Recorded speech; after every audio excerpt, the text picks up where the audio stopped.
And so now, to avoid people being interested in her, she wears shapeless clothing and tight braids. Which I've got to say, Nellie, it's tough to wear shapeless clothing when you're also wearing a corset. Like, that's impressive. That's commitment, you know? To go with the waist cincher and then put a baggy thing over it. Well, yeah, at that point, what's the fucking point? Fuck Nellie? that! Get rid of the corset! What are you doing, Nellie? I hadn't even put that together, but you're so fucking right. Ditch the corset, girl. Nobody's gonna be able to tell. Yeah, for sure. That's the whole point of a baggy dress, bro. Oh, man. I'm Melody Carlisle. And I'm Sabrina Bradley. And this is Heaving Bosoms.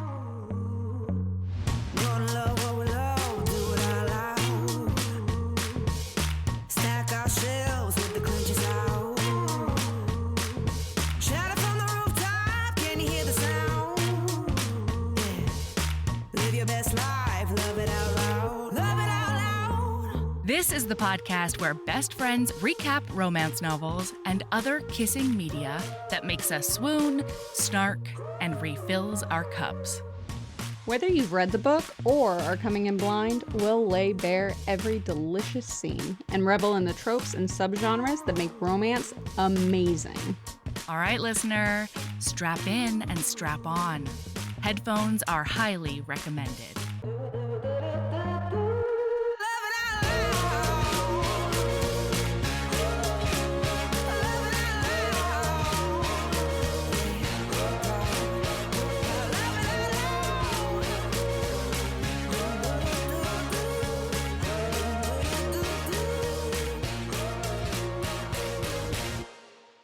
Okay, Sabrina, Nemesis Watch 2024. What's happening over there? Because I gotta talk about these books. I know you do. The last one, The Beauty of the Night, or Beauty Like the Night, or something. The last book? You finished Yes. the whole series? Well, I haven't read the second one still, but Oh my you're God. gonna read it for me, as Melody, hopefully someday. Yeah, at this point, so I ran into a problem, okay? I took the next book that we record on out from my library 10 days ago because it was available. Okay. And I was like, Yeah. okay, that's fine. Because nobody else has been wanting it, whatever. I'll probably end up renewing it and it'll be fine. I opened up Libby to check on my nemesis. And there's one person waiting on the third book, as usual. Whatever, I don't care. It's the person that's keeping the second book from me. There's also somebody waiting, though, on the fifth book. And I was like, oh, shit. There's no way that's the nemesis. That's Thomas Paxton's book. You are depriving them of Pax. Well, I'm not. Because... Passing that buck, listener. Look at her go. No, I'm not, because I returned both of the books that people were waiting on. Because I only had 4 days left on those holds. I'm busy as fuck for the next 4 days. Guess what other loan I only have 4 days left on, and now somebody's waiting in line for it. The next book we record on, which means I have to read that book in the next 4 days and take notes on it, because otherwise, and I'm not going to keep the book. I'm not going to keep the other books from the Spymaster series just to be a petty bitch. That's not entirely accurate. I did almost keep the third book, but not the fifth book to be a petty bitch. But I didn't. I didn't do the thing. But also, I feel like I didn't just lose the battle. I feel like I did just lose the war, you know? Well, they have to, it'll auto-return at some point. It's 2 weeks. They've had it for 5. Watch me have returned those books. And then they returned the second one? And then the second one's going to come through in the next 12 hours. I would bet you money. Because the universe, I returned that book because I gave up and I felt guilty. Mm-hmm. What's the opposite of karma? What's the opposite of karma? Melody. Because that's what's going to happen here. It happens every fucking time. Because I'm a guilty person. I have a guilty conscience. I can't. It makes me. The only reason I hadn't returned to the third book is because I knew it was the asshole that was holding on to the second book. The nemesis that we are thinking so much about, and they have no idea we exist. They're not thinking about us at all. They've gotten more airtime on podcast than some sponsors. I know. Like, do you ever wonder that? Do you ever wonder? So Mel, occasionally I see things and it's like, have you ever wondered what other people's lives you're the side character in? You know, like you get brought up in conversation and like maybe they don't even know you. They just walked past you or like or like they noticed that you were reading something that they liked, but they weren't courageous enough to talk to you. Not courageous enough, but like they didn't want to talk about it. But then later they're like, you'll never guess who I saw reading blah. Like I saw somebody reading blah blah on the subway. And I say that like I spend any time riding subways on the regular. But like things like that. And wow, I don't know if I'd want to know that I was nemesis. You know? Honestly, that person doesn't even realize there's a hold waiting. Oh, absolutely not. They don't even know somebody else is asking for the book. No, they have to, though, because unless they're like a weirdo who goes into Libby and borrows a single book over a 6-month period, they have to go back into Libby to get the next book. Oh, no, they don't. I guess if they get out like 6 books at a time, they could add all of them to their Kindle at the same time. And then just never go look at their Libby until they're done with that's what's those rat fucking bastards. I can't believe I gave the third book back to them. I can't believe Libby, I take it back. You were a good person. God damn it. God damn it. It hurts. I don't want to be a good person anymore. I should have kept that third book. I shouldn't have returned it. I could have returned the 5th book and everything would have been fine. You know what? I bet you that it's not even Nemesis who's the third book. I bet you it's just a really nice person out there who was looking for the third book, you know? I bet it's another nice psychopath like me who was like, I don't know anybody in the second book. I'm going to go straight to the third book. And now they have it. I would love to live in this fantasy that you've written for me. This comforting fantasy. I think the worst part of it is that I'll just never know. I'll never know. And like, no. I wonder if the person who got the 5th book, but there was no hold or anything on the 1st through the 4th book. I wonder if the person who got the 5th book is just one of those people, those weirdos, that will just be like, you know, this book sounds interesting. Oh, it's the 5th book in a series. Let me read this and see if I want to read the rest of the series. Absolutely.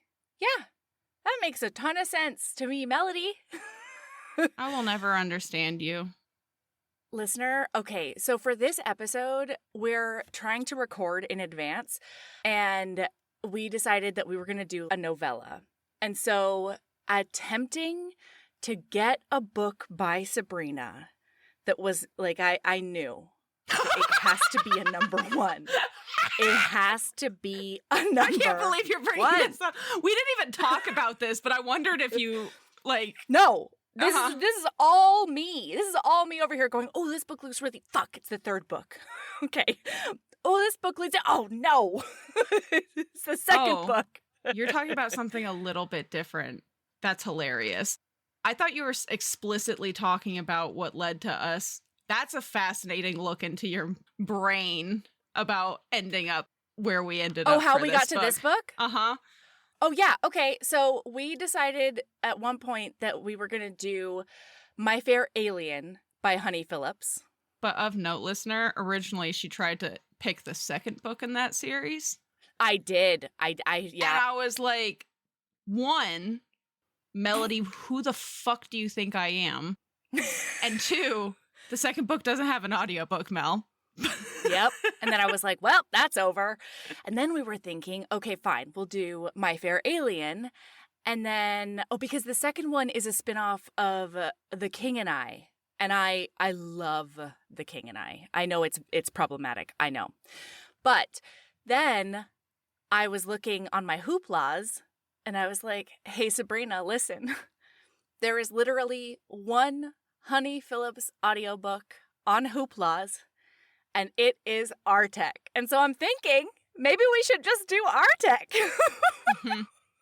By the way, you're making a huge liar out of the royalty of no rereads, because now I have reread 2 books within a 6-month period. Because I've already read Artek. I read Artek. I started the 7 Brides for 7 Alien Brothers. Yep. I started this series like 3 months ago. I got like halfway through and then I got totally derailed by her alphabet series. By the way, listener, it's Artek by Honey Phillips. Wait, the royalty of not reading a book, not rereading a book? What's a royalty? I almost said the queen of not rereading books. I'm just feeling particularly genderqueer today. It's fine. I dig it. it. I thought you were trying to say like a royalty was a rule, and I was like, I'm very confused about this. It is specifically, as the word queen was coming, the royalty. As the word royalty was coming out of my mouth, I was like, that doesn't feel quite right today. Love that fun. But anyway, yeah. So. You're making a liar out of me, though, is what you're doing in the last couple of weeks. I'm so sorry. I know. Luckily, this is one of those books. I had very little memory of what actually happened in the book. Because, listener, this book is very much just a slice of life on an alien planet. Like, it's not a hugely memorable book in the sense that, like, big stuff happens, right? Like, crazy stuff happens. There's no crash landings. There's no vibrating genitals. It's just a warm little fuzzy slice of life. Yeah. There's really no angst. There's not even a kidnap in this 7 Brides for 7 Brothers spinoff, hang on. Even though the rest of the books are all kidnaps. Yep. Okay, so I'll tell you, Mel, I have read through, like, book 3 or 4, and, like, you're right. Everything else is a kidnap. I have to read the second one. It doesn't have an audiobook. I will be eyeball reading it. I have to read Gimbert's or whatever because he's a plant man. Gilmet? And then Gilmet, sure. And then I have to read Framper's book because he's the one that like needs a lot of healing. Framblort. What's his name? Did you just say Framblort? He's wounded, y'all, and he's scarred. And he's a Sebastian. And he's a Sebastian hard, and I have to read that book. I think that's the 6th book. And golly, I'm going to have to read that Drachmoid book, because he flies. He's a dragon alien. Drakkar.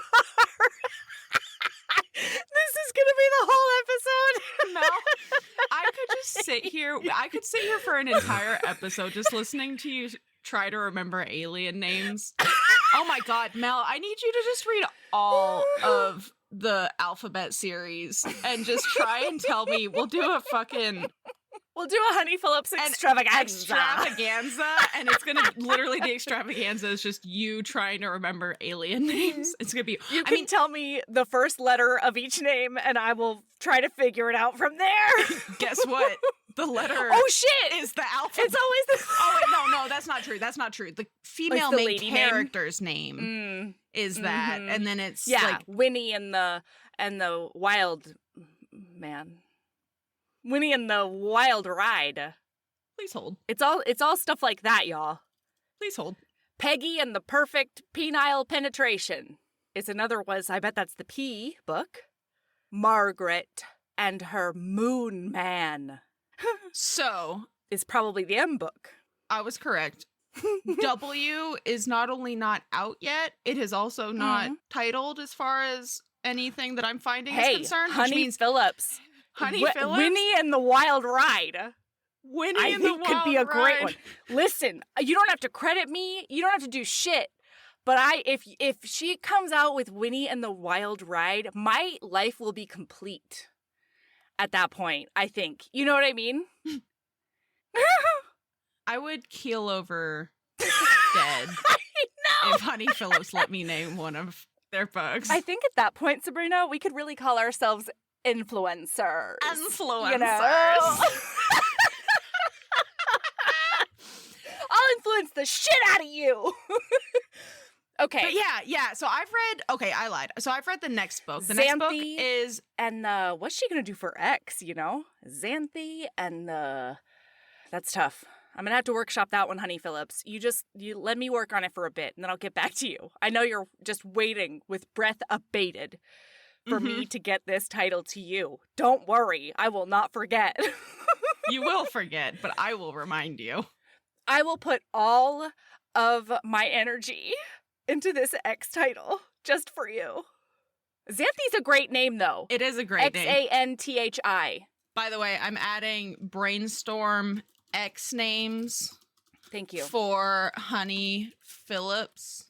It's officially on the Trello, honey. It's officially on your Mel tasks for Trello, yeah. That's how much we love you. Mm-hmm.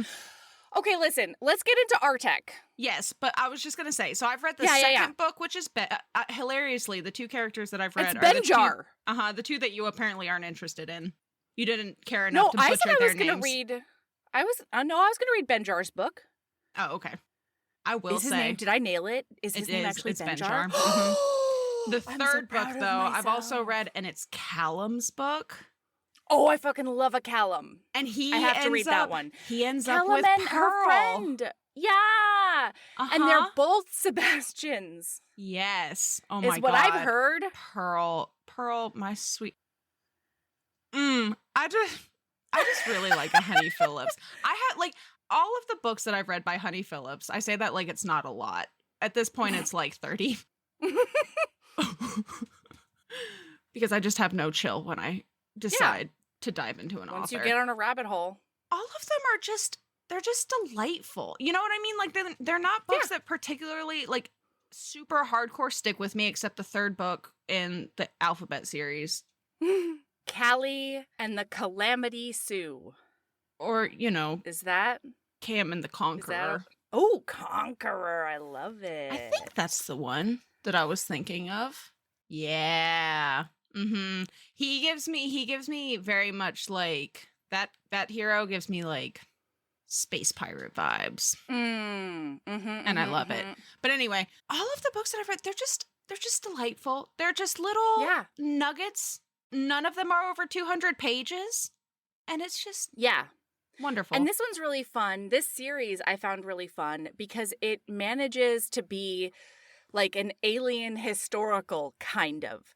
Because it's like this rural farm planet situation that got settled by like basically the creator of Westworld.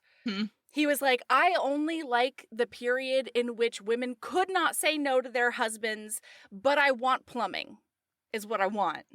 And so it's very culty. Everybody's going to dress like that. Yeah. Everybody's going to dress in like old-timey times. Everything's going to look like a saloon or whatever. And he like brings a bunch of humans with him onto this settlement. And then like he has a tragic story where like his lady doesn't come. Whether never shows up. Nobody knows. Yeah, nobody knows if she died or just abandoned him. Wow. But that was ages ago. And now we're standing here with Artek and Callum as they survey their land. They bought the big ranch that the creator of this place settled. I can't think of his name to save my fucking life. Josiah? Sure, that sounds old-timey enough, yeah. Yeah, Josiah Whitaker? That sounds like somebody who would do something like this at the very least, yeah. Sure. I think it's something like Josiah Whitaker, but I could be off. You never really know with me. Joshy Whitbottom. There we go. So they're looking things over, and Artek's like, yeah, we've really accomplished a lot. And Callum's like, yeah, absolutely. And Artek's like, there's a lot of work to do still, though, especially if we want to bring a lady here. And Callum was like, I thought we tabled that discussion. Like, I thought we weren't even contemplating that. And Artek's like, well, we've been here for a while. were mildly less bitter from all the PTSD because God. they're a band of brothers who met each other while fighting a pointless war, as most wars are. Mm-hmm. And he's ready to wife up. Yeah. Except, hilariously, they've fixed everything on the property except the dilapidated manor. The domicile. Because they're all a bunch of warriors, battle buddies, and they just sleep on the floor in the main living room area. With just, like, snow falling on them through the fucked up roof. because apparently they just... They're like, we chose bedrooms, but we mostly all bunk in the living room together. Because the rest of the house is a fucking... Well, and also out of habit. Nightmare. Because they're used to just, like, camping together on the front lines or whatever. Mm-hmm. Anyway, but they've been here 2 whole years, and he thinks he's gonna bring a bitch here before fixing the house. Sir.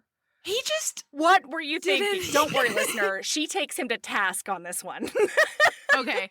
So he specifically has set his sight. By the way, listener, like every other chapter-ish, it's a dual point of view. It's third person dual point of view. And so like we're seeing everything from his point of view right now. And we find out that he has set his sights on the shopkeeper's daughter, Nellie, because he thinks she's sensible and will be of great assistance at restoring the ranch house. And also, because he literally can't stop thinking about her, he is obsessed. She haunts his dreams, everybody, okay? And she has since day 1 2 years ago. Mm-hmm. Meanwhile, and he says to Callum, like, also, her male relative does not treat her with the proper amount of respect. So I really think she's gonna be trading up by coming here.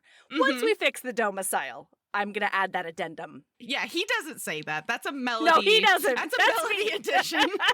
Because what does happen? So we zippy zap into Nellie's point of view. And so she and her father own like the local shop, right? And Nellie's dad is dating this one lady who refuses to marry him unless his daughter is married and doesn't work at the store anymore. Well, and I'm so sorry, Sabrina. Artek refers to her as the shopkeeper's daughter. And I really wanted to punch him right in the face in that moment because she's just the shopkeeper. Her dad doesn't do shit. He just gets all the credit. Yeah, and then goes drink at the pub, the old-timey pub. Yeah. Sorry, keep going. The saloon. Thank you. I would bet you money, Melody, that their saloon has like the old-timey Wild West flippy doors. Yes. Yeah. Those doors that you just push through. Ooh. Mm-hmm. Maybe I need some of those for like a room in my house. Where do I want to just push through? I don't know. I've seen them on a kitchen door before. Really? Interesting. Okay. Mm-hmm. All right. So, any hoodles. This dad is trying to marry her off. Yeah, because... And there's not, but like, who the fuck... And this is such a small town thing, Mel, and I know that you'll understand this, where it's like, well, everyone who's too young is stupid or not interested. Right. Or both. Sure. And I know way too much about the people older than me to ever want to marry them. Mm-hmm. So, like, who am I going to fucking marry, Dad? Who am I going to marry? We find out that she had a bad experience because some asshole basically pretended to be interested in her, but he was actually interested in the store. And when she found that out, she dumped his ass because Nellie's a bad bitch and don't take no shit. And so now, to avoid people being interested in her, she wears shapeless clothing and tight braids. Just a tight braid down her back. Which I've got to say, Nellie, it's tough to wear shapeless clothing when you're also wearing a corset. Like, that's impressive. That's commitment, you know? To go with the waist cincher and then put a baggy thing over it. Well, yeah, at that point, what's the fucking point? Fuck Nellie, that! Get rid of the corset! What are you doing? Nellie! I hadn't even put that together, but you're so fucking right. Ditch the corset, girl. Nobody's gonna be able to tell. Yeah, for sure. That's the whole point of a baggy dress, bro. Oh, man. So, anywho, then we also meet we have, just because we're going to end up, if you're going to keep reading these books, because I'm officially going to be back down the rabbit hole. I'm finishing this series now. Mm-hmm, same. We'll do a quickie episode where we just go back and forth about it. So we meet Pearl. She is a widow. We meet her sister Ruby, who's a precocious younger sister. Mm-hmm. I think Ruby's the one who gets with Benjar. Yes. Ruby is DTF, and she's ready to go. It's fun. It's just, I can't wait. They're just romps. These are just romps. And this one in particular, like, most of them end up being snowed in only one bed situations. Yeah. Or snowed in only one unheated storage shed. So you must snuggle. You gotta share for warmth. Yeah, it's better to do that with your clothes off, Sabrina. It sure is. That's how you keep all your fingers and toes. Mm-hmm. So Nellie had immediately, when she first met Artek a couple of years ago, immediately had identified him as a sexy man.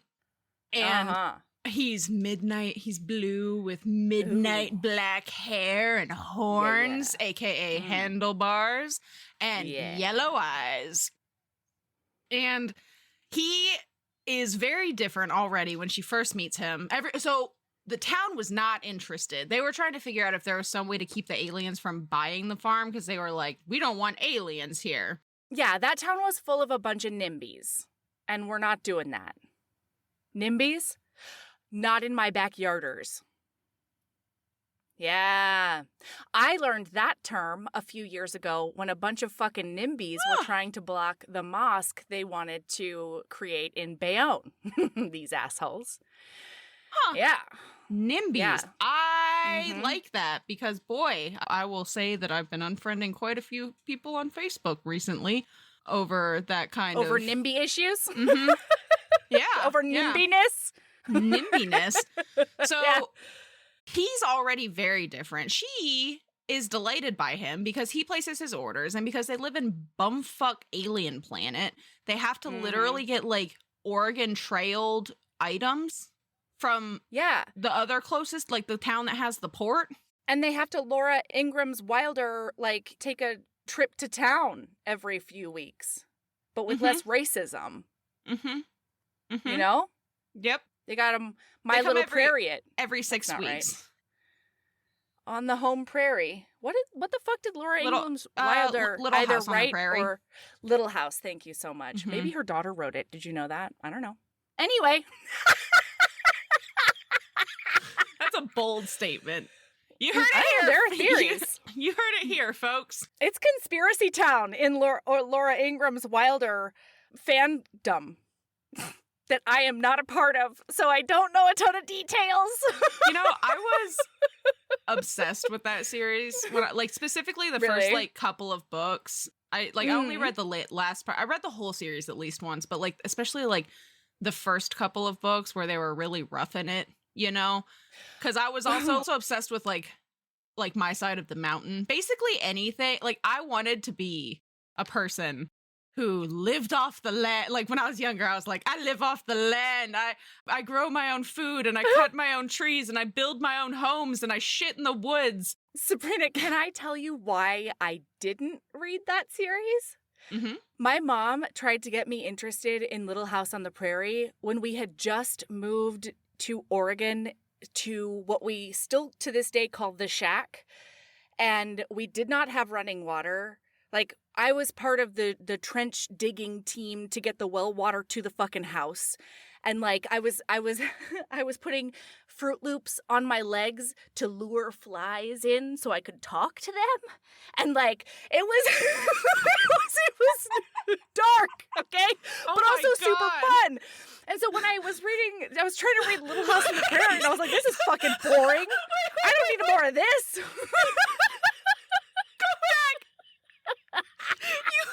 You were making fly friends because you were so lonely? Yes! We had just moved to Oregon, and we lived out of miles away from the 400-person town, probably 350 at that point. So I had no kid friends. It was and a lot of times it was just my mom and I. She would no, for a while. It was just you, your mom, and your fly friends. Well, yeah. I mean, that was sort of a passing fancy because they were very fickle and they never came back. So, like, fuck them. You know what I mean? I need loyal friends. They weren't ride or die. They were. That's right. They were only there for those Fruit Loops. Right. I have more to offer than just these fucking Fruit Loops, you assholes. So, no, and there was a while when my mom went and got like a giant, like a round giant tub from Walmart, and that's where I took baths in the middle of the kitchen. We would fill it up with hot water that she heated on the stove. You literally Little House on the Prairie. Holy shit. Yeah. So I was like, Laura Ingalls ain't got nothing on us, okay? Like, I had no interest in these fucking books. Fair. You know what? That is so fair. I would also not have been interested. But, like, yeah, no, I was like, and it never really went away because, like, I do have those homesteading plans, you know? So, like, I'm going to do it. It's just, I'm going to do it with a salary that allows me some creature comforts. Absolutely. Once I get my vegetable on, I'm sort of planning like an urban homestead kind of situation just because I find it very fun. So, anyway, Artek is a champ. He pays for everything up front. She's shocked by that. And he and Callum come every 6 weeks for supplies. And he and she look forward to seeing each other every time, but they don't know it about each other. It's mutual pining. But now winter's coming, which means they're not It's cuffing season, everybody. You gotta get your fuck mate soon, or you won't have access to them. And also, you're probably gonna lose your fingers and toes because your house is falling apart. This is what I'm saying. You gotta have more body heat to conserve. You know, you gotta get more. Can you imagine those 7 dudes just puppy puddling to stay warm? And Drakkar would be so pissed. He'd be like, get the fuck away from me. I might be a dragon who emanates heat, but I don't need none of this shit, Drakkar would say. Yeah. No, and like, we'll get there, but like, it's just a bunch of frat boy aliens puppy puddling for warmth, and I don't understand. Do you think they'll install a library in this frat house? No, they don't exist. What? Libraries? Libraries in a frat house. Who wrote that book? Who wrote it? Say it. Alex Gabriel, right? Yeah. Loving a snake monster. Nope. Evil Minion's Guide to Dating a Superhero? Accidentally doing it. Yeah. You heard it here, folks. You heard it here second, actually, because that episode came out quite a while ago. Yeah, go listen to that episode. It was a good one. So Artek is super nervous because he has decided today is the day because it's about to be winter and he wants his lady love with him for the cold, wintry months. Y'all, he's going from 0 to proposal today. So he walks in with Callum and he's like, oh, hello, there's something I would like to talk to you about. And she's like, okay, can I get you like a different order or whatever? And he's like, no, I'm actually hoping to talk to you about a different transaction. And she's like, what? But he is the most awkward fucking potato in the whole world. I love him. So they have Callum, like, you know, keep watch over the store. And he's like, and he, meanwhile, is like this big ass purple dude with like ram horns and stuff. Very intimidating, okay? And he takes no shit, Callum does. So they go into the back, into like the garden area. Did you notice they went to the perfect place for a proposal? Did you notice I sure did. I was like, man, Melody's loving this. Yeah. She got to like tend her garden while she was feeling awkward. And I don't know what better way to self-soothe you could possibly come up with. You know what I mean? So he says, I would love to take you back to my home and have you live with me, ... as my wife, he adds on, in order to make sure she knows his intentions are honorable, the book says. And she is like, why me, though? And he's like, well, you're sensible and you're smart. And she's like, okay, but like, there's a lot of women who are like that, so you don't need me. And he's like, I'm actually not at all interested in any other woman at all. I would only like for my wife to be you. Mm-hmm. So what do you think about that? And she's like, well, then I accept your proposal. And then he holds his hand out for a handshake because he knows says, that that's how humans seal a bargain. He says he remembers the human custom for sealing bargains. And then she's like, a lot of engagements are actually celebrated with a kiss. And guess what, listener? Guess what he says? Kiss? A kiss? God, What? I fucking love that in an alien sci-fi. It brings me joy every single like the minor miscommunications between an alien and a human bring me so much joy. Mm-hmm. And then she shows him a kiss and they do a little peck on the mouth. And then she's sad because he isn't responsive. And I'm like, ma'am, you need to show him. She's really expecting a lot from our boy. She's expecting that her mouth touches his mouth and then there's fireworks. And instead it's just like 2 rocks. He's just like, she says, bend down so that you can get closer to my mouth. And then he sort of like stands there like a statue. And she's like, I pulled away and I tried not to be disappointed. Like, oh, woe is me, Nellie says. And then she's like, well, I guess we need to, like, when do you want to get married? And he's like, now, today. Today. And she's like, wow. She's like, okay, well, you go get the paperwork situated and I'll go tell my dad. And he's like, no, it is my duty as your future husband to go talk to your father. I have heard that is the human custom.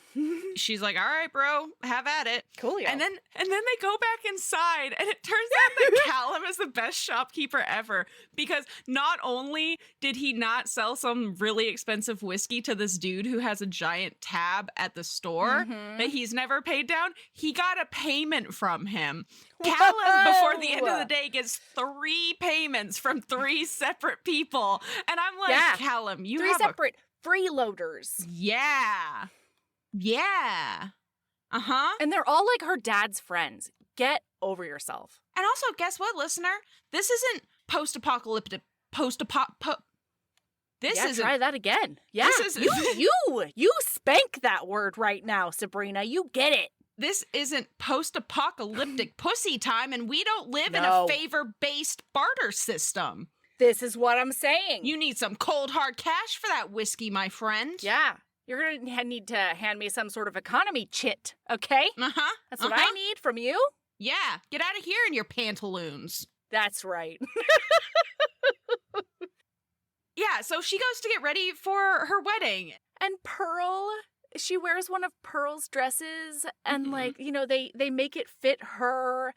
And Pearl gives her a bouquet of late summer roses because she says that every bride deserves a bouquet. And she walks in. Wait, hang on. And her dad. We find out her dad comes storming into the shop, and he's like, that alien says you're gonna marry him. Just came into the saloon and said, I'm marrying your daughter. Then turned around and walked out. Who the hell does he think he is? And she's like, well, I mean, he's right. I'm getting married. And her dad's like, Herbity. And she's like, I'm doing it. And he's like, fine. And then he goes and puts on his best Sunday suit and slicks back his hair. Yeah, her dad sucks, but like he has his moments, you know? Uh-huh, like any sucky parent. Yeah. He can do the bare minimum and show up, and we give them points for that, you know? It's just not enough. They get points in the same way that they have a deficit like those freeloaders, so it doesn't bring you back up to 0, but never like does. you're not quite in the red as bad anymore, you know? Yeah. You can maybe see the top of that giant crevasse you're at the bottom of. Yeah. Who knows? So Artek is standing with the dude, the officiant. And she walks in, and he's never seen her with her hair down. He's never seen her in such a like form-fitting dress. And he is stunned by how beautiful she is, and also almost loses control of his dick. He's like, I think I could just barbarian over the shoulder her right out of this place, and it could be just as official, maybe. And then his better angels take over, and they're like, Artek, cool it a tiny bit. Just wait 5 minutes. It's the shortest ceremony. And the ceremony starts with, does anybody object to this union? And Artek growls, literally growls. And they're like, it's part of this, just say, I have to say those words. And then not only that, the officiant is like, all right, I now pronounce you man, and Artek is like, I'm not a man, I'm a Cimberian. And the officiant's like, those are literally just the words. That's what the ceremony is. And he's like, yes, I do not care. I wish to make sure that the words are accurate so that there's no doubt about the legitimacy of this ceremony. He says, I'm not going to lose Nellie now that I've got her. Her. It's just so goofy and giddy and fun. I know. Well, and then he says, I now pronounce you Cimberian and wife. You may now kiss your bride. And he's like, I don't understand these humans' like obsession with kissing. It feels nice, I guess. And then her little tongue comes just calling, once they start kissing. And he's like, oh, now I understand it. And then he goes buck wild to the point that he doesn't know other people are in the room anymore. And Callum has to be like, hey, buddy. And when he pulls back, ooh, Nellie's daddy is not happy about that. That dad is mad, is what that dad is. But, like, what are you going to do, dude? What you going to do, bro? You going to fight Artek? You going to come at me? You going to fight Artek? Well, and now it's Artek's turn to be mad because Pearl, very sweetly, has gotten together a little spread for them for a small celebration. And he's like, but I need to get my fuck on. Like, this was what? I have a plan, everybody. But he doesn't say anything because she looks at Pearl and smiles and says that would be so lovely. Yeah, because Pearl's her best friend and Pearl's a sweetheart. Yes. How thoughtful. She had no time and she got cake and wine together. Yeah. What a sweetie baby angel. So they're there for like a grand total of maybe 15 minutes. And then Artek is like, all right, it's time to go. And Nellie is very confused because she's like, it's a long way back to the ranch though. Like, how's that going to work? And he's like, I made accommodations for our sweet moon. And she's like, pardon? Do you mean honeymoon? And he's like, if that's what it's called, then yes. Absolutely. Like, sure. That's exactly what I've done. That's what I said. Did you not hear me? And then, so it turns out they have like Joshy Whitbottom had an office in town, and Artek is taking her there. It's where the guys sleep overnight if they have to stay in town overnight. And so he's taking her there. And on their walk there, a bunch of the townspeople are like staring at them. And he just turns and looks at them and roars at them. And they're all he is so conscientious about it, listener, because right before he does it, he says, cover your ears to his beautiful wife. And then he turns around and scares the daylights out of all these looky-loos. And then he's like, because the whole thing is, he's walking really fast because, he needs to get his fuck on. And she has shorter legs, and so he's like, I could carry you. And she's like, we don't need to be more of a spectacle. He does the roar, and then he's like, how about now? And she's like, no, they're still watching, so probably not. Like, we can get there. Can I tell you, Mel, and I was thinking about this on this second reread, because it hadn't really coalesced in my brain. Okay. I want this series, I would kill for this series to be an animated like YouTube short series. Because like so many of the reactions in this book would be so entertaining in an animated series where like their head their faces or like all of the people all like jump and like turn really quickly in a way that real humans can't. Like it would just be such a cute, fun, smutty slice of life romp. And if there's any YouTube animators out there, I would love for you. I'll go with you. We'll go to Honey Phillips together. Yeah. Sure. Can you imagine how cute it would be every time the brothers fight? And they're just rolling around on the floor of the dilapidated cabin. Yeah, like the dust clouds you with just like see like arms an arm kicking and a leg out and like a foot. Oh my God. Oh my God. Now I really, really want this. Okay.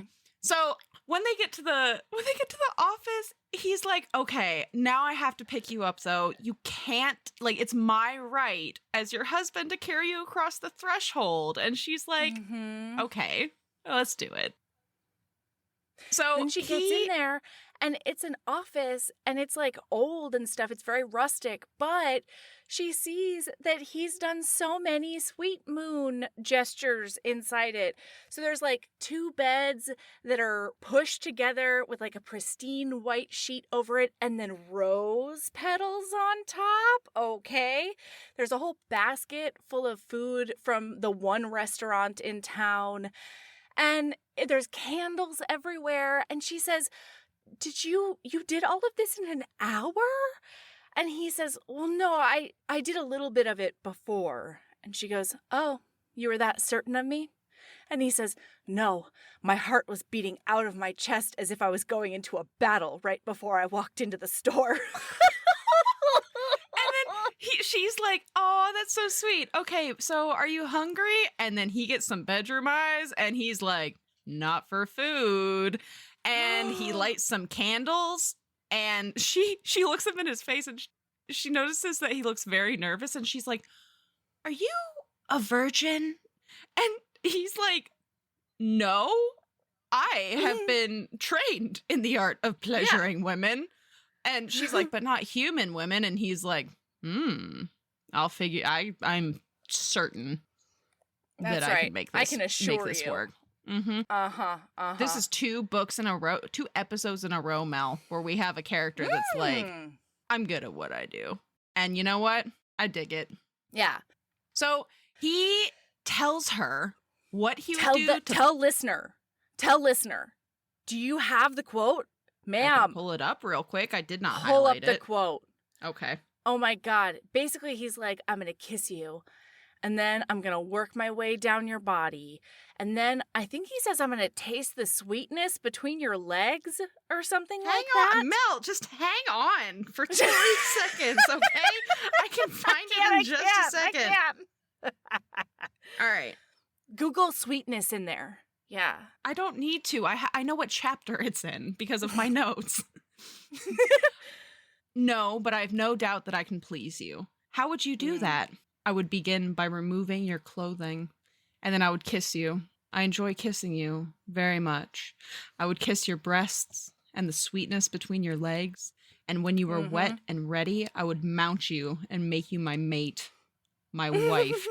And then she starts to take her shirt off, and he goes, I said I would remove your clothing. That's Sir. right. Nailed it. So he does that, and it's wonderful. And he's like, why do you hide your beautiful body? And then she starts to try and undress him, and he's like, I need you to not do that because I am literally about to blow. Like, we got I could a explode at any volcano. moment. Yeah. This is everything I've been waiting for 2 years. But then he does get naked, and she does take some of the pre-cum off his dick and put it in her mouth, and he's like, completely Nelly. derails my all of God. his plans. And now This poor It's man, on he TM. keeps on saying, like, Nelly, I have a plan. I'm trying to stick to plan. And she's like, but I'm already so wet and ready. And he finally loses it, and he picks her up he and just takes her to the bed. He And, just like- shoves it right in, and they both come like freight trains. And then he fusses her. Yeah. He's like, you made me lose control. I could hurt you. And she's like, I'm not liked afraid it. of you. You could never hurt me. Oh. And then they have some more sex, and it's wonderful. We get a little peek into his past. He is like a fancy He's a rich man boy. from his home planet. He's a Sebastian.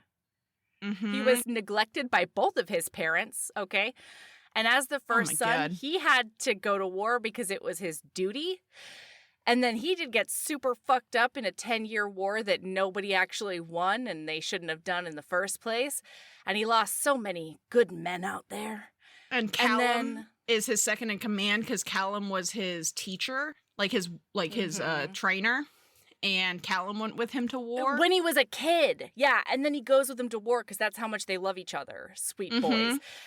And then when he was like, I didn't have any interest in going back to like whatever society bullshit. Like that seemed really shallow and awful. And my boys didn't have anywhere to go either.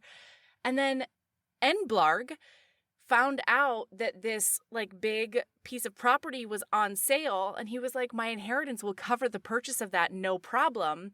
And all of us can go and be besties together forever. Yeah. So now it's the next morning, and they're gathering her belongings, saying goodbye to her family and her friends, and riding out of town. And she's wearing pants. Everybody is scandalized that she's wearing pants. Artek is not. Artek digs it. Oh, yeah. And the ranch is beautiful. As they're riding up, she thinks it's lovely. She can see the manor in the distance. She can see all of the, it's beautiful and all of these things. Oh, wow. And then they get to the house and the siding's falling off. Half the roof is fucked up. There's missing windows. And then they walk into the house and it's a fucking train wreck. And then she walks into the kitchen and the kitchen is horrifying. Her feet are sticking to the kitchen floor. The sink is full. Yeah, and the living area also not only has like puppy pile blankets and stuff, but there's also like used dishes out there. Like it is a frat house from hell that she walks into. And she looks at him and she says, you didn't want a wife? And he's like, yeah, I did. She's just like, no, you wanted a cook and a housemaid. What the fuck? And then Benjar walks in and he's like, what's for dinner? I'm starved. Can't wait to eat. And she is horrified. Loses her mind. She leaves the house. She's crying and walks into the forest because she feels like she was manipulated into being here. And then Frantor, she can't see him, but a handkerchief falls in front of her. And Frantor is there. And he's like, what's wrong? He's like, don't cry. And she's like, I was brought here under false blah, blah, blahs, and it's fucked up, and now I'm sad, and I can't go back home. And he's like, no, Artek wants you as a wife. Like, you're not here just to take care of all of us. We are adults. We can take care of ourselves.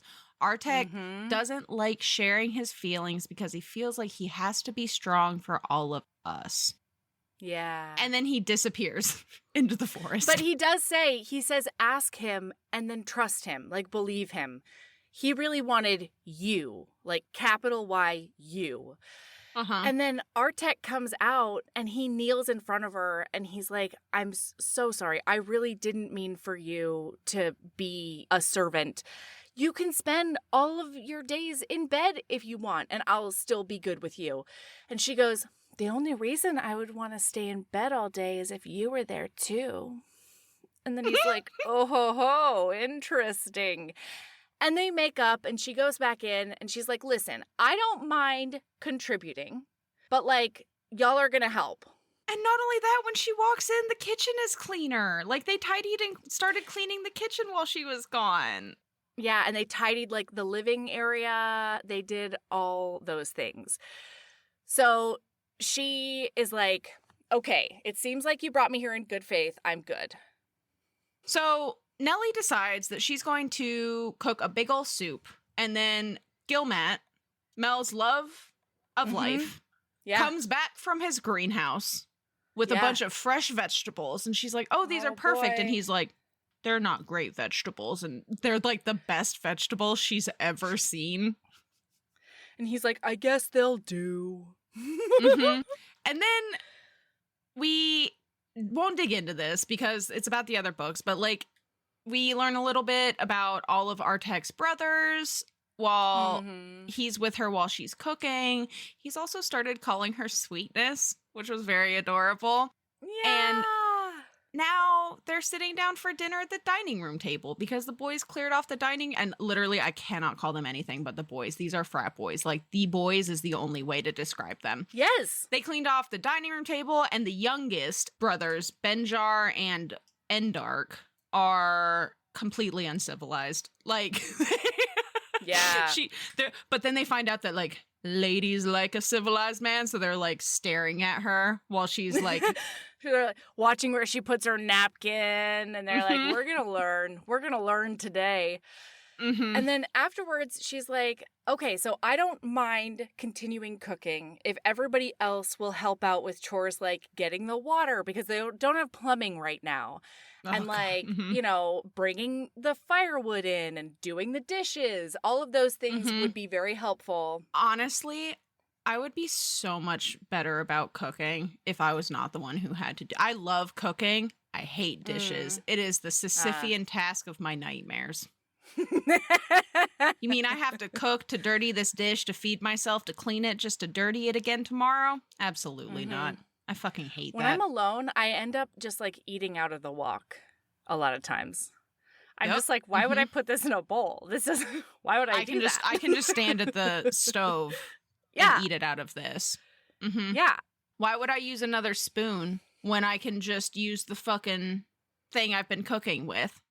Absolutely. Uh-huh. Yeah. People are like, oh yeah, one pot meal for the family. And I'm like, one pot meal to eat at the stove so that I don't have to fucking cook it, like clean anything else. Great. Awesome. Thank you. Yep. So Artek disappears after they're done eating, though, and leaves her with his brothers so that he can go make sure that their bedroom isn't a complete nightmare. Right. And he also draws her a bath. And then he takes her in and he's like, I bet you're tuckered out and you need to deal with all those aches.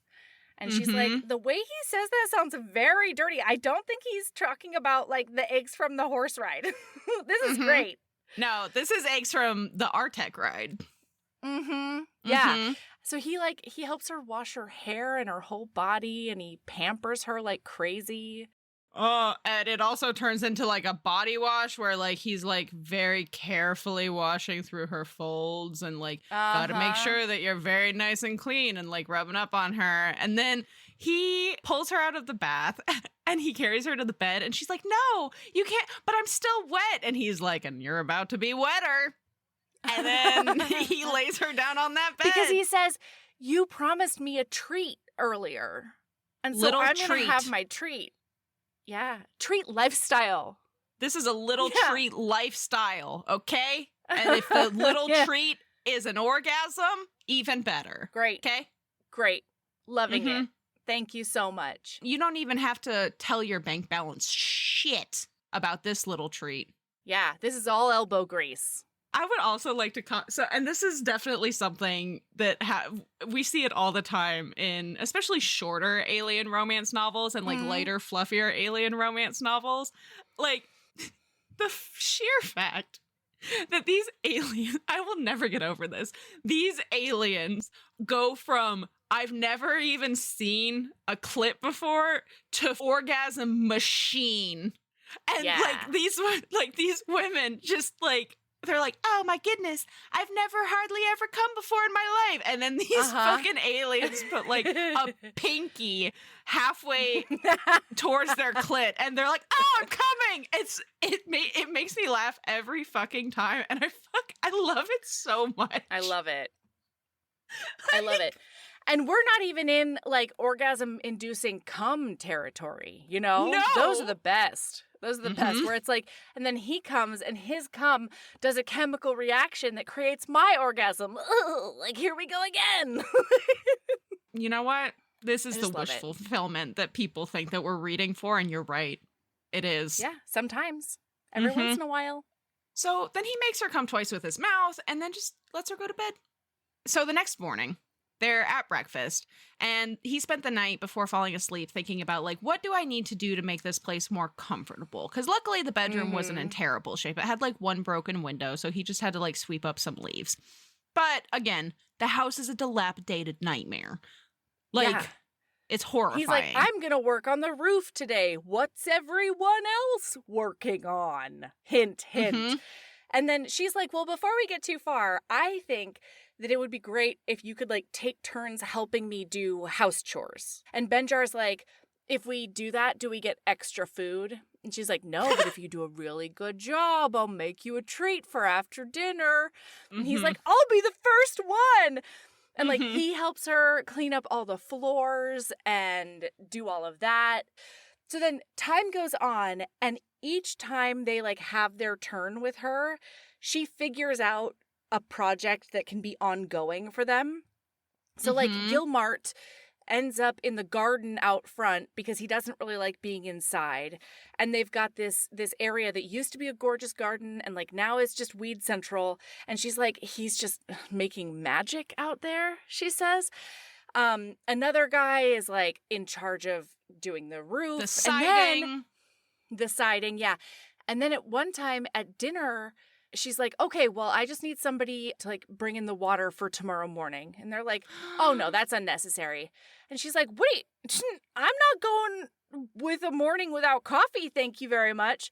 And Artek is like, I'm going to say the sexiest thing out loud to you that's ever been said, and that is, go try the faucet. And so she tries the faucet, and it works, and she's like, who fixed the plumbing?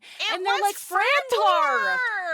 Yes! The one that lives out in the woods! The one who's not even gonna get to use the water!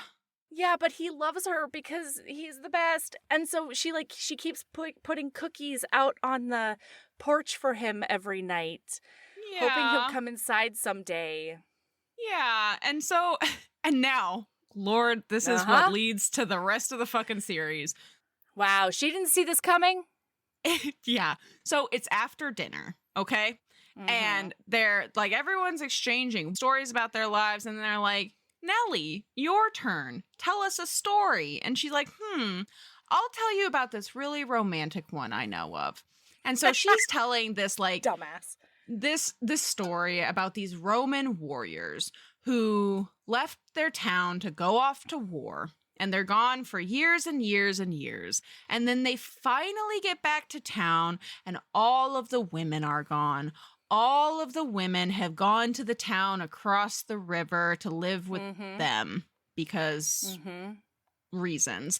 And the men are like, well, but that's not fair. Those are our women. And so there's a festival going on in that town across the river. And while all of the women are dancing and happy and having a grand time, these Roman warriors cross the river and kidnap them back to their town right before winter hits. So all winter, these Roman warriors and these women are in their town. And then the people from across the river, come springtime, come marching over to take their women back. But guess what?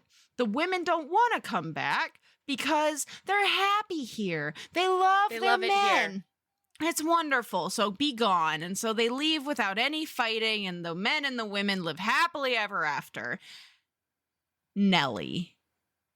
Ma'am. I need you to think I know you are a sensible, intelligent person. That's what I've heard. Okay, allegedly. You are a sensible, intelligent person. This is wild. I feel like up until now, she's been pretty sensible and intelligent.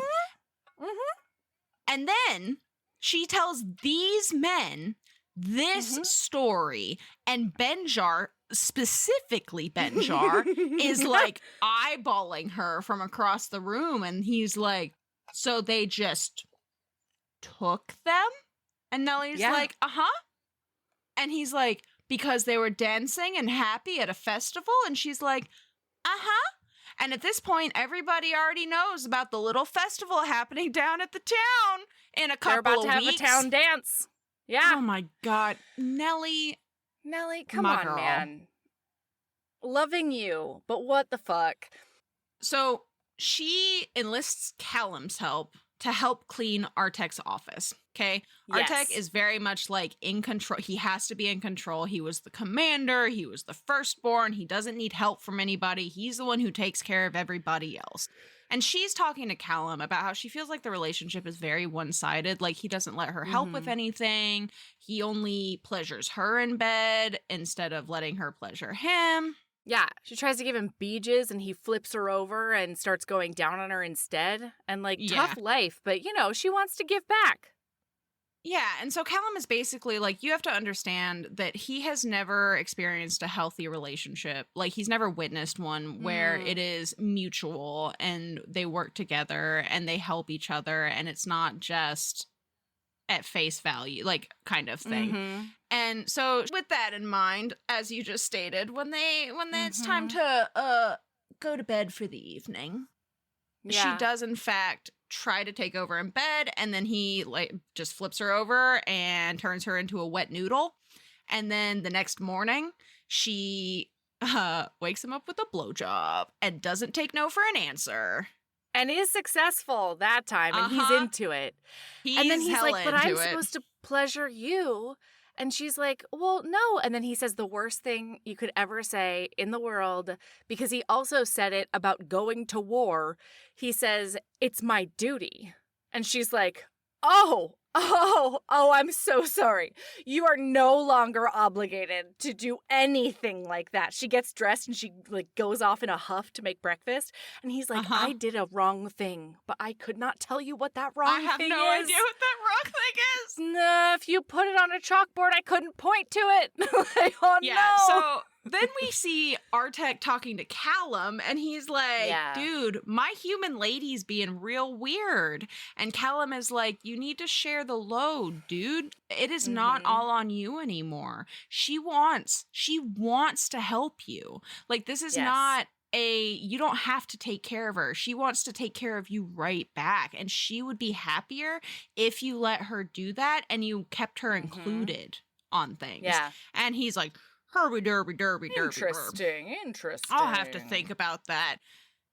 So he gets back to the house, and Nellie is worried about Frantor because he hasn't come to get cookies lately. The cookies. And this is when he confides in her that they all got tracking implants when they were in the military, and they all decided to keep those tracking implants so that they would always know where each other was. Like, for say, like they thought that was not a bad idea. And so they check in, and Frantor's just fine. He's hiding in his little hidey hole. And then she's like, thank you for sharing this with me. And like, he's trying. He listens a lot better than a lot of people I know. I mean, for sure. Well, also, at some point, I think it might have been during the ride or maybe during the next ride, he checks in with a couple of the brothers who have been like spending time away from the house during the day. And it's because they're each fixing up their own little love shack somewhere on the property. And so we go into Emplar's place, and he's like, I need, which one? Endark? Endart. Is it a T or a K? K. Oh, it's a K. Interesting. All right. So Endark, which is totally different from Emplow or whatever the fuck I said. Melody, I just love you so much. I love you. Continue. I just needed you to know that. Anyway, so he's like, I need to find myself a bride because my kind do not do well without a mate, and I needs one, and I wants one. And he's like, yeah, you're doing a great job. You're fixing this place up. You know, we're gonna get there, bud. And then Banjo is in his place, and he's really fixed that up. Boy, he's hammering in there. And he's very exuberant about going to find him a woman. So now she's going to go berry picking because she wants to treat the boys to pie.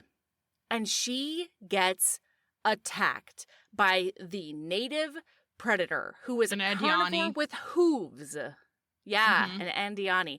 But I thought it was very interesting that it's a carnivore with hooves, you know? Very unusual. I can't think of a carnivore with hooves that I've ever met, you know what I mean? They're all padded pod that I know of, or slinky boys. There's got to be at least one. I don't think so. I cannot think of one. heavingbosoms@gmail.com. Like, I don't think so. I know that platypi have a bunch of weird shit about them, but they're not carnivore with hooves, you know? Yeah. There's not a single one, is there? They're all patty pod. I know. So anyway, carnivores like to have toes. is what I've learned in my study of the animal kingdom. Yep. You know? Mm-hmm. You're very, very in-depth. Astute, if you will. Dedicated. Absolutely. Thank you so much for noticing. So this thing goes after her, and she starts just yelling at it, being like, how dare you? No! And she gets knocked out, but then she sees like a flash of green and like a flash of metallic. And then she hears a fight, and then she sees a couple of very worried eyes over her face, and then it goes dark.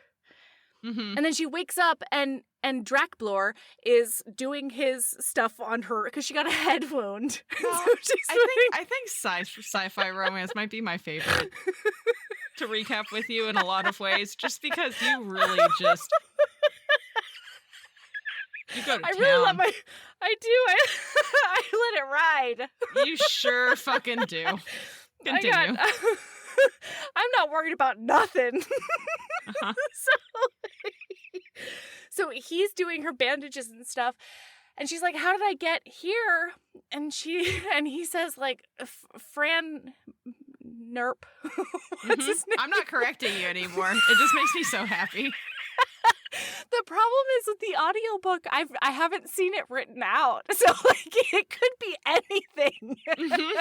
I just know that it starts with a certain letter, and that's pretty much it. The reason that I know all of their names so well in my head is because oh my god, they're the titles. Voice to Text didn't like any of them. Okay. And so I was just constantly aware that Voice to Text was fucking it up. And so like it was like ironed into my brain that these are their names. like straight up. Actually, that's not true. So Voice to Text was fine with Benjar. Voice to Text was like, oh yeah, this is fine. That's great. You know what it really fucking hated? Which one? Artek. No. All of my notes, he is referred to as Arctic. No. Callum is also fine. Okay. Dakar was okay. It really fucking hated Artek, though. So, like, literally, my notes are like, Arctic confides in Callum. Arctic doesn't like that blah-de-blah-de-blah. Arctic goes to check on Benjar. It also, you know what else it also hated? Endark. Which one? Sure. It was like, and dark? Oh. And it's dark in here? And I was like, no, dude, it's fucking not dark in here. No, it's not. He's actually silver, I think, and maybe a wolf boy. I don't know. Well, and I think that even better is I've gotten to the point where occasionally, if a name really is hated, I'll just refer to them by like A or like B or like C. But the problem with A is a word in and of itself. And I tried that for a hot second, and then I realized my notes were even more unreadable than just calling him Arctic. I love that. So anyway, he says that that Franblurt saved her and killed that guy, and then brought her home.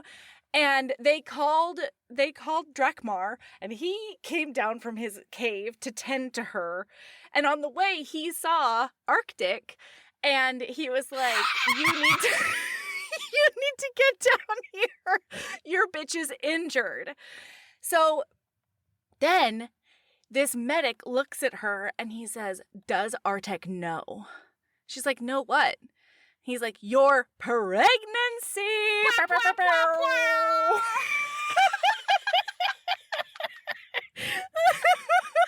Surprise pregnancy, bitches! Yeah. And she's like, I didn't even know. And he's like, that's primitive. How dare you? Sir. Have you seen the town that I live in, my friend? How dare you throw those stones at me right in my face? Right in my face. Anyway, so then Artek comes back and he's like, oh, it's all my fault. And she's like, I'm going to need you to shut that shit down immediately. None of this is your fault. Like, if it's anybody, it's me. You know, it's fine. I'm good. And then he says, well, but I feel so bad because I love you. And she says, what did Drakbor tell you? Did he tell you something? And Artek's like, told me like to, let you set the pace for your healing, and like listen to you about how you feel. She's like, are you sure? Uh-huh. And then she looks at him and she's like, well, I love you too. And it's a good thing because I'm pregnant. And he almost passes out. Yeah. He falls to his knees because they weren't even sure if they'd be able to get pregnant. Like, it wasn't a given, right? Because, they're two completely different species. Sure. The magic of sci-fi romance. Loving it. And then he gets even more worried, though, because he's like, oh, my God, that means I almost lost you both. I'm a terrible person. So they work through it, and then it's the next day. And so she rests the next day, okay? Yeah. She is willing to rest the next day, but she's getting antsy by the third day. And she comes downstairs, and the boys are always joshing her for drinking coffee. Yes. But she gets downstairs, and Artek and Callum are in fact drinking coffee. They're having a little coffee date at the kitchen table. Uh-huh. And it's adorable. And of course Artek looks at her and he's like, should you be up? Should you be up right now? And she's like, I'm pregnant, not like an invalid. I'm not comatose, Artek, okay? I'm fine, buddy. Fine. Mm-hmm. And then she's like, well, so it's all snowy outside and gross out there. Maybe all of us can just take a snow day and we'll hang out by the fire and tell each other stories. And Artek is like, well, it's just going to end up being the three of us then, because Gilmat is playing with his plants. Frantor is Frantor. Yep. And then Endark, Drakkar, and I'm Benjar so glad you did this part. Wow. have gone to town to the dance. And she's like, why? And he's like, to get women. And she's like, why? She's like, wait, what do you mean get them? Mm-hmm. And he's like, throw them over their shoulder and like your story. Like the story. Like the wisdom that you imparted on us. And she's like, you can't kidnap your wives. That was a fable. That's a story. That's not real life. And he's like, oh. And she's like, no. I mean, but I would like to remind her and everyone else that she did tell all of those naive alien boys that she found it to be a very romantic story even to this day. Girl. Nellie! What? Why do you think it's romantic You haven't even brought this on yourself. You have brought this on the innocent bystanders. That's right. That live in the town. All your bitches. Like, that's not friendship. Or maybe it is. I have to read the rest of the books. I bet it is. I mean, it works out. Yeah, I bet it ends up being friendship. Yeah, it's fine. That makes sense. So Callum and Artek are like, oh shit. Okay, well, we'll go get them. And then Artek pauses.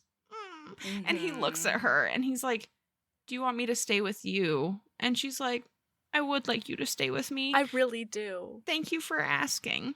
So Callum does fuck off after the nitwits. And they're both worried. And to distract themselves, they do go bone it out. Yeah. Which, and then fall asleep hard. Good choice. Yes. Yeah. And then when they wake up in the middle of the night, there's a blizzard. She goes to find Artek, and he's looking... Wait. I'm so sorry. This is great, because she wakes up in the middle of the night, and she's like, I could have sworn I heard Artek roaring. That's weird.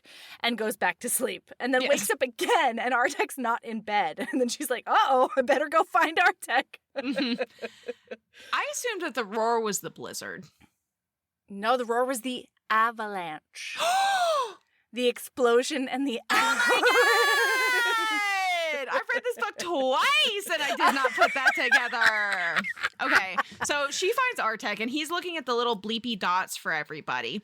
And turns out there's been an avalanche.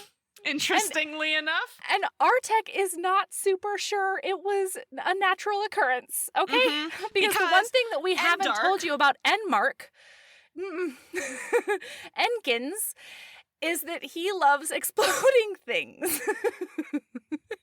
So Artek's theory is that they went and they stole some women, and then when they got past, the pass or whatever, he triggered that avalanche so that they couldn't be followed, and now they're all snowed in, and there's only one bed. Well, the funniest thing is that Endark and Benjar are snowed into their cabins, okay? Yeah. They are fine in their comfy... Callum is snowed into a storage shed. Right, because he was just in time Yeah. to get felled by that avalanche. Oh my god. So, yeah, now they're happy forever. We get a little epilogue with Baby. We get a little epilogue about hearing the boys and their wives, chatting outside through the windows. Ooh. And Artek is cradling their child. And he's like, oh, I understand why all those families would be mad about the women being kidnapped now. And I'm like, Artek, you didn't get that before, buddy? It took a daughter for you to understand? I mean, isn't that just too real? The end. The end, listeners. That's Artek by Honey Phillips. What a great time. What a great time. It's just such a giggly little romp. And okay, do you want to know, spoiler, a little secret? Of course I do, always. Okay. So, the second book opens, or I don't remember exactly where it opens, but it opens with Benjar and all of them at the dance, right? Drakkar has gone along just because he's amused. He wants to watch them fuck it all up, right? Well, that's not exactly what ends up happening. So all three of them take women, okay? All three of them take women. This is problematic as fuck. They basically drug them and stick them in a... of course they have to. Stick them in a wagon, cover them with little blankies. Uh-huh. And then they decide... Oh no! They feel bad for Drakkar. No, not Drakkar. They feel bad for Gilmat and Frandor. No. So they take at least, I don't remember exactly, but they take at least one more lady, maybe two.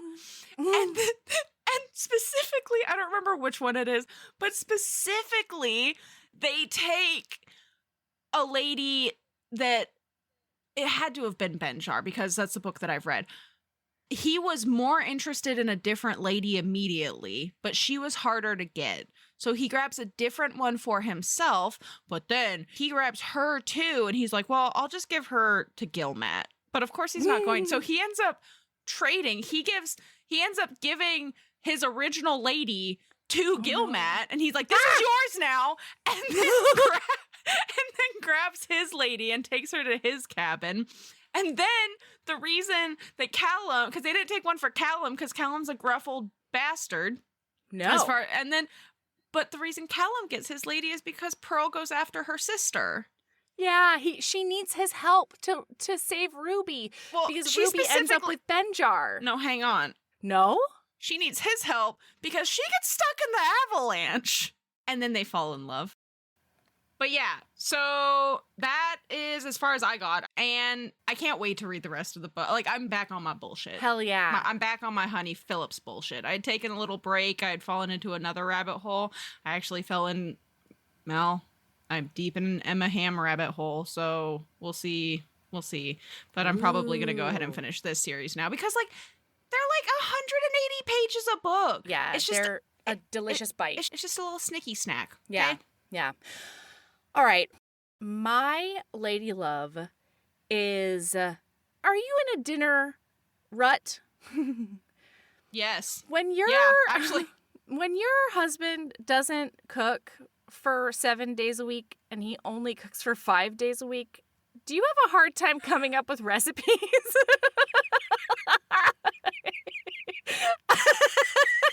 How fucking dare you? I know, I'm the worst.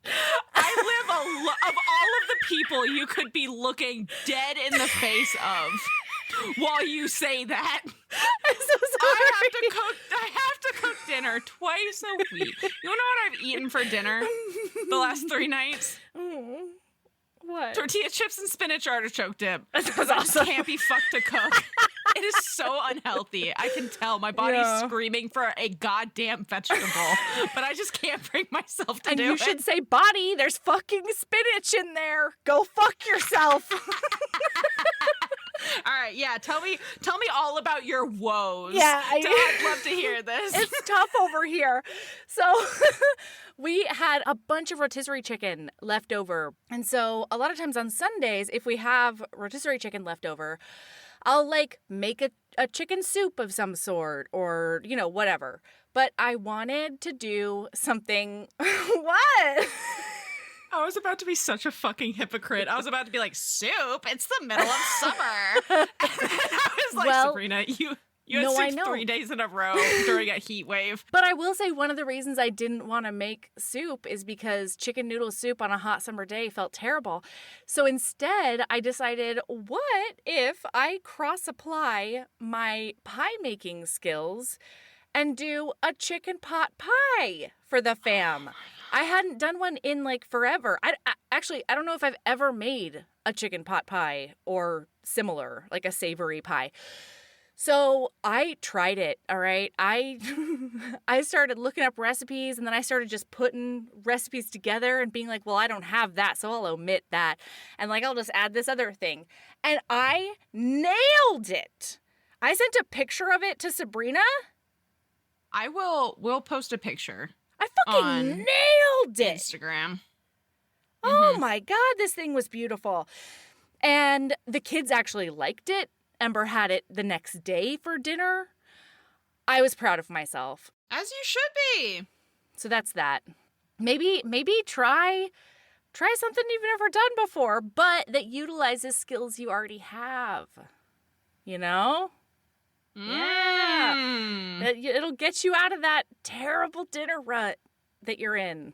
Nice. All right, what's your lady love? My lady love is... She's looking off into the middle distance, listener. I forgot to write it down. I thought of one after we recorded last, and I was like, I need to save that for the next recording. And now it's just gone.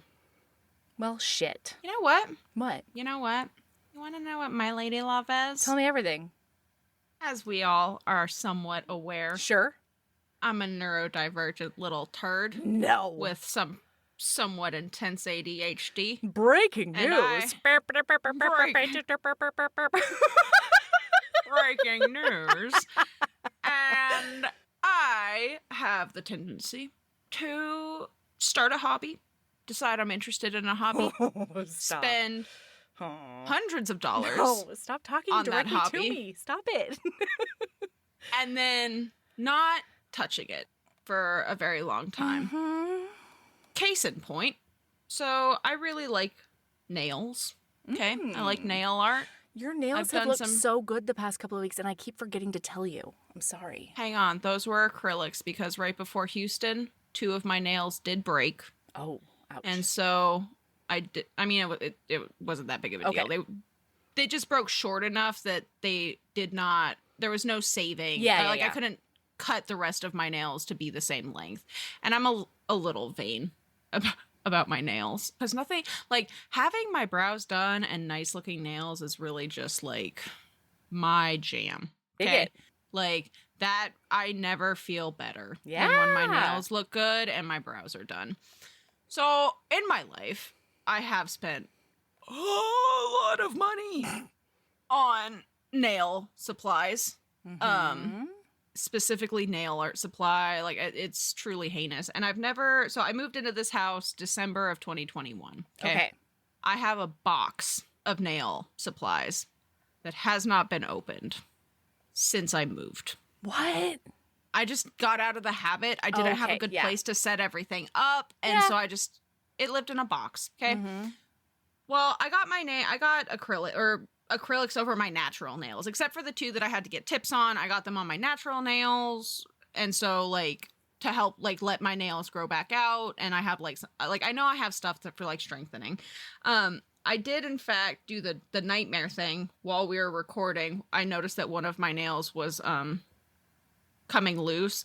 And so I did, in fact, just rip all of them off. No! While we were recording. There was like a centimeter of growth. They needed to I should have waited to go into a salon to have them take it off, or I could have taken it off myself with acetone, but I didn't because I'm a fucking gremlin. But because of that, my nails have grown back out enough over the last couple of weeks because they've essentially been protected. They're a little thinner, but guess what? My lady love is fucking pick that shit back up when you decide to. So guess what? We're going to get off this fucking recording. I'm going to stick a goddamn audiobook on, and I'm going to do my goddamn nails. I'm excited. I'm going to do my natural nails for the first time. I'm not going to do anything fancy. And actually, I say I'm doing my nails. I'm probably going to go ahead and get acrylics to get me through the move. Because I know they're going to break during the move. Sure. But for now, I don't want these nightmare little gremlin nails to confront me in my own face. That's right. For the next week and a half or couple of weeks. So I'm going to go paint them. I'm going to go paint them, and they're going to be beautiful, and I'm really excited. Pick up that hobby that you spent hundreds of dollars on. Make those hundreds of dollars of hobby supplies worth it. Honestly, that's my lady love. I'm so glad that you did not tell Valor about this, because she would not have been reasonable about having to postpone a trip to go visit you. A trip? Uh-huh. Yeah. Listener, we mentioned it, but apparently Valor has been, ever since I, like a nitwit who's never had a child of my own, was like, yeah, y'all are going to come visit me. It's going to be great. Valor took that as, oh, we're going tomorrow. Yeah. And Melody did play damage control and succeed. Yeah. But Valor is still very aware that Valor will be coming to my house at some point. Every once in a while, she'll check in with me. And actually, it happened this week. I already told Sabrina, but I'll tell you, listener. She was like, oh, is Sabrina moved? And I was like, nope, but she's got a date, because that was the biggest way that I was like, we gotta wait until she's settled and la la la. And so then Valor very seriously is sitting in her car seat, and she's like, okay, so then she will move. And then we could visit her, but it is just an idea. I was like, yes, babe, it is. Yes, it was an idea that we're excited about. But if she knew that you were a nail girly, we wouldn't have. Wild horses couldn't have stopped her. Oh my God, just this past week. I would just open my door one day. Yes. And Valor would just be standing there looking up at me. Meanwhile, there would be some sort of Amber Alert up in Jersey. She would have she would have hitchhiked all the way here. Yeah. But so their grandfather comes every week, and this week she convinced him, this 70-odd-year-old, very traditional Chinese man. She convinced him to sit down at the table and let her do all of his nails, his fingers and toes. It was the cutest thing. And then he was looking at me, and he was like, first time in my whole life. I was like, yeah, we can do new things anytime. It was so cute. Am obsessed? Yeah. And there were some nails where she did half and half. And by half and half, I mean not only half of the nail, but also the rest of his finger. You know what I mean? Oh, yeah. And then, and then there were other nails that had the color underneath it and then fancy glitter on top. I mean, he really let her go to town, and it was fucking delightful. So that is very cute. Yeah. I am obsessed with that. Yeah, we'll definitely do, because I do plan on, I really do like nail art. It's just, it's not accessible right now. Yeah. And so I just haven't done it. I should actually do dip on my nails, because I keep on breaking them gardening. Oh my God, Michael had the audacity to tell me I could not have it all the other day. What do you mean? Because I was like, oh no, my nail broke. I'm going to have to da-da-da, and there's dirt here or whatever. And he was like, Melody, not for nothing, I think you might have to choose one. Gardening or nice nails. And I was like, I've heard I can have it all. Okay? That's what I want. I've been meaning to buy dip. Meaning to buy dip. That's what I'm going to do. I'm not going to get acrylics. I'm just going to buy myself some dip. That's how I'll get through It's good. Yeah. I really like it. All right, everybody, keep being a badass. Love yourself as much as you love Little House on the Prairieing. Love yourself as much as you love luring flies into your friendship trap with Fruit Loops. That's exactly the minute that left my mouth. I was like, oh my God, I can't believe that I didn't say the fucking Fruit Loop thing. Oh, yeah, regrets. Be a Machiavellian child and just lure them in. Bye. Bye.